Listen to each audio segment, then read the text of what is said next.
Hello, my name is Casey Kirk, and I am the gifted and talented teacher for Williamstown Independent Schools. I teach K through 8 on a regular basis, and I do a little bit of work with some high school students as well. I was an art teacher for about 18 years at different locations throughout Kentucky, and art, of course, is my major passion. But I also have a very techie side. I also like to dabble in language arts and science and social studies. So being a gifted and talented teacher was kind of an extension of all of my teaching rolled into one. So it's been kind of fun and nice. I'm going to talk to you today about my project that we did at the beginning of the school year. And we started with a problem because we are a project-based learning class. And our problem that we started with was how can we revolutionize the greeting card industry to be more interesting for teens? Something along those lines. The kids fiddled around with the words, and I honestly don't remember what we came up with at our final product, but it was something along the lines. We were going to take greeting cards and make them more friendly to teenagers. And so they brainstormed, they did some research. We watched a lot of videos about greeting cards. We talked about like the history of the greeting card. And we went really deeply into why people want to communicate with other peoples with a tangible object. And one of the things that we came up with was teens might be more interested in greeting cards if it had some sort of technology integrated with it. And so we decided to make some light up cards as a prototype for a possibility of something that would interest teens. We made other things as well. We made these things called throwies, which are little bitty artworks that you can throw on magnetic surfaces as a way to communicate a message. We made just regular cards that had like fold out kind of things. So they explored a wide variety of items. But the project I'm going to show you today was our light up greeting card. Now, a thing that was new to me was creating an Instructable. You might be an old hat at creating Instructables, but I really like this because I was able to meet the needs of my virtual students as well as meet the needs of my students in class by creating an Instructable that they could use as reference as they were making the project. Now, this project uses copper tape, little batteries, and some LED lights. These things are awesome and they're so cheap. They look like this if you never played around with an LED light. They're super fun. And then just regular old cardstock. We started with a lesson in Makey Makey. If you're familiar with Makey Makeys, they are a way to interact with the computer to make different controllers and to create circuits. So I pulled a lesson from Makey Makey. It looks like this. It's on the website. You can print out the form, and all it is 2 strips of aluminum foil that are connected by a glue stick. And you take your LED, you place it there, you put your battery there, you got to make sure it's the right spot. And it just teaches the kids how to make a simple circuit very quickly and easily. So I put that in my Instructable as well. But those are the general materials you need for that. But I'm going to go through my Instructable with you guys today. And then it's there on the internet if you need it to go back to, if you want to use this in your class. I have some lesson plans, but with project-based learning, the lesson kind of unfolds onto itself. And so what I do in my class might not necessarily be what your class needs. So that's why I chose to focus on particularly this project as something that you could create in the art room, as opposed to going into the whole project-based learning idea. We did do some sewing with this as well. And I can talk about that a little bit at the end, but we sewed circuits into a little project so that they could light up, and it had a greeting on it as well. But this Instructable doesn't focus on that. My original idea for this presentation was going to be to include that, but technology and I are really doing battle. And I think this Screencastify talk has been erased at least 100 times, and my computer crashed, and kind of at my wit's end. I'm sure most of you are like that as well. If you're doing virtual and in person, and I'm doing virtual and in person kindergarten through 8th grade with a class of each. I have virtual kids in all those grades and in-person kids in all those grades. Teacher on the edge. That's me. All right. So if you don't know Instructables is created by other humans. And it's just step-by-step directions. I highly encourage you to look at this site. There are tons of contests on here that I give to my gifted students, and I encourage them to build something because they give away mega prizes. And it's usually an Amazon gift card from anywhere to $500. Some of my kids have won $100 here and there for just things that they made or ideas that they've had, and they've created it. And then you have to be able to take pictures and articulate step-by-step how to make something. But Instructables is a fantastic website to explore if you've not checked it out already. All right. And this was my first Instructable that I actually published for other people. So I was kind of excited about it. That was one of my goals this year, was to actually get one online that was ready to go. So I did it. Woo! And I'm sharing it with you, which is exciting. Okay. So with Instructables, you start with the title. And this was something I put on my Twitter as well. I am at Mrs. Kirk Yay, if you want to give me a follow. I don't put much on there, but I do try to make it interesting on there. All right, so I'm going to click on that. And hopefully it opens, because the last time it crashed, and then it crashed my whole computer. It's going to be fine. Okay, let's see here. All right, so this is my Instructable. So as we were making these, I took a lot of pictures, and then I went back through my pictures, and we as a class decided what would stay, what would go, and then to make our final product here. So it gives you some categories. If you wanted other things about circuits or arts, you could look those up as well. You can download an Instructable and then have a printed step-by-step guide if you are not one-to-one with technology. You can send it to kids virtually. So it can be in your Google Classroom as a guide, which is awesome. All you do is just copy this little link at the top and then attach it to your Google Classroom. All right, so there's some of the stuff that my kids made. And seriously, they loved just making this light bulb light up. That was amazing to them. And these are 6th, 7th, and 8th graders, and they all were amazed. So there's a picture of the stuff that we had available. There's an introduction that we wrote, and then it gives a list of supplies. I did mention the Makey Makey page, and I gave them credit, and they thanked me for the credit. Makey Makeys are awesome. If you've not played with those, I'm just beginning to dabble in them, and they're super fun as well. There they are. One of the things we did use were these little glue dots that I bought at Walmart. And they made sticking the battery down a lot easier, and it held it in place longer, which is kind of great. But you could use a glue stick to kind of stick it down. We use cardstock, watercolor paper. We did a lesson on watercolors along with this lesson. So the kids wanted to see, one of their questions was, how can you change the opacity? I think that's right, of watercolors. And so we played around with adding more water, taking water away, adding more pigment. We also played with a little bit of bleach mixed in with our water, and we played with a little bit of salt mixed in with the water, so they could have some different qualities of their watercolor. So that was an entire lesson in and of itself, was playing around with their watercolors. I did ask them to have a set of watercolors available with for each kid, and it's in their art kit that they keep in my classroom.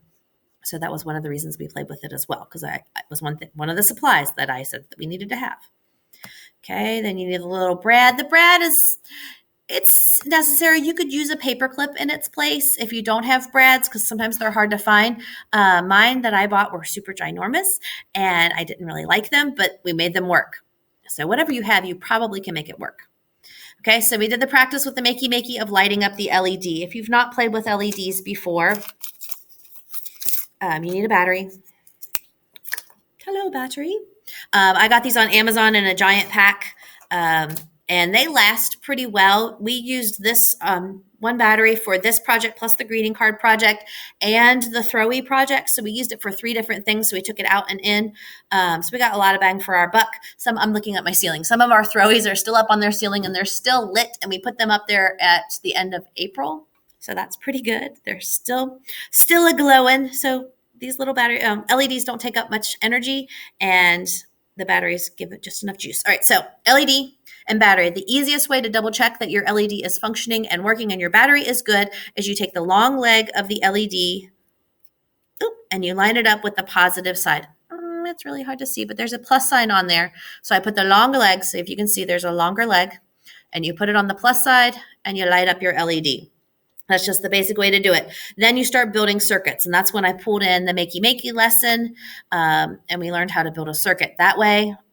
They were so excited. There's a link on my Instructable to the Makey Makey website. It goes all through that lesson. It is a video tutorial as well, and you can add it. Add that to your lesson plan for this project if you'd like as well. All right. So then the first task that we had, because all artists, they plan their ideas. They think through their ideas. We do a lot with the studio habits of the mind. I did a lot more when I was an art teacher, but it's something I enjoy, that when we start to think like an artist and explore what other artists are doing. So we looked into the idea of light on a greeting card. We looked at other greeting cards, and then we talked about puns and jokes that had the word light in it. And then they had to base a work of art on that. And we did our plan just on our whiteboards at our desk because I was trying to pass out minimal materials. Their whiteboards, they just keep attached to their desk. And so it lasted a couple days having their plan on there. They had to kind of be careful and put a piece of paper over it to preserve their plan. But that worked out pretty well to keep minimal handling for COVID and whatnot. So they planned it. They drew their light. This was the plan that we came up with. There's some other ideas. You light up my life was kind of a popular thing they wanted to express. Then they colored with colored pencils, watercolors, crayons, markers. So they got some options there on how they wanted to color it, what kind of design they wanted. Their only requirement was that it had to have a light incorporated into it somewhere. So they could have text, maybe no text. That was up to the student to decide as an artist. Okay, they had to keep in mind, though, that they had a client that they were producing this work of art for, that they were going to be giving this project to somebody else. So that made that real world connection. I just read a whole round of quick recall. All right, real world connection to this lesson. All right, so there's some more directions on how to fold your card, how to decide to make it a good design. And then you go into the guts. We called it the guts because that was the internal workings of the card. And so this was a sketch that somebody made where we sketched out with the little design up here is the LED all stretched out. And we've labeled the long leg and the short leg because that's going to be important to make sure that our light's going to light up because we have to complete that circuit. We used the copper tape. Copper tape is a little bit pricey, but I mean, I went through just one roll and I had 53 students doing that. And I still have about that much of a roll left from my first roll. So about 50-ish people could make, probably more like 60 or 70 if you stretched it, out of one roll of this stuff. You can use aluminum foil. They just have to cut it. And make sure it's a skinny enough strip so that it doesn't touch. You don't want it to short circuit and touch when it's completing its circuit because it shortens the way that the energy moves through. So many fascinating things that you could talk to about science. We had a good time with this. Anyway, so you can use foil. Works just as well. But the tape made it easy because it's self-sticking and it kind of looked a little more slick for us. So we drew out where you were going to put your tape on the inside of your card and how you're going to put your light bulb and then a place for your battery. Okay, they jabbed their hole through for their LED with just a pencil. There's more directions down there. Sketch it out. Try to keep your battery close to the edge of the paper. So you don't want your battery to be in the middle of your card because it might be harder for the person to press. All right, so there's those sketches again of the interior side. You're going to put your battery so that the positive side touches the tape. Okay, if you put the glue dot on your battery, you have to make sure that the glue dot is kind of down here. It's not in between your tape or your whatever your metal surface is and your battery. So you want to make sure that's a connection through there. There's nothing in between the battery and the tape. Otherwise, it will not connect through. So that's a troubleshooting technique. I always checked the batteries, and sure enough, most of the time there was usually a little bit of glue stuck in there. So we had to take that out. Where the positive side goes down. Then we made what we called a sandwich with our LED light. So we had the copper tape, we had the long leg on one side, then another piece of copper tape, and then the copper tape on this side with another long leg. And then we completed the circuit by opening up a brad and we turned it into a button. Now we pushed it through a piece of cardstock and that worked sort of ish, but you can see my brad, it was super, super long and I put a little glue dot on the ends to help it stick down so that the brad kind of had some spring to it so that when you push down, it completed the circuit and when you let go, it let the circuit turn off. So you could turn your light on and off. It's not something that's going to stay continually on. Some of the kids made switches. They figured out how to make switches for that so they could switch it on and off and leave it on.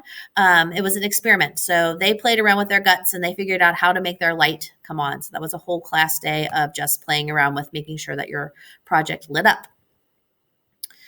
There it is. Then some of the children chose to seal up their cards with a little bit more of the sticky glue. Some kids wanted to leave it open so they could have room inside to see the guts because they wanted the person, whoever they were giving it to be able to see what their work was inside.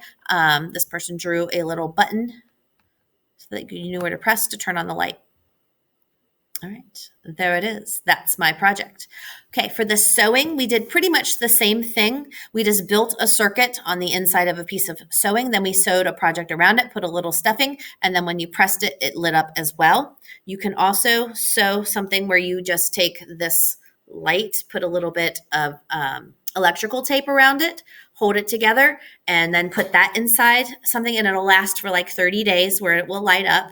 And they made greetings that way as well. They were simple greetings. They just really, it was felt. We used cut out felt, and a lot of them put hearts or like smiley face emojis. And then when you pushed it, that it lit up inside there. So that turned out pretty cool. All right. Well, I hope this helped. I'm sorry this wasn't my usual. I usually have all the stuff and we make it and we do it all together for the art conference, but that's okay. We're making this work. Please feel free to email me and let me know if you want more information on this project.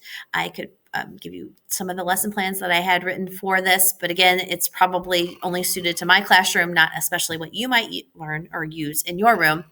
But feel free to use my Instructable. It's a good little step-by-step guide for this project. I thought turned out pretty good. And I hope you guys are doing great and making some awesome art. Thanks so much. I gotta figure out how to turn off this thing. Oh, Screencastify. I still can't find it. Off. Mm-mm.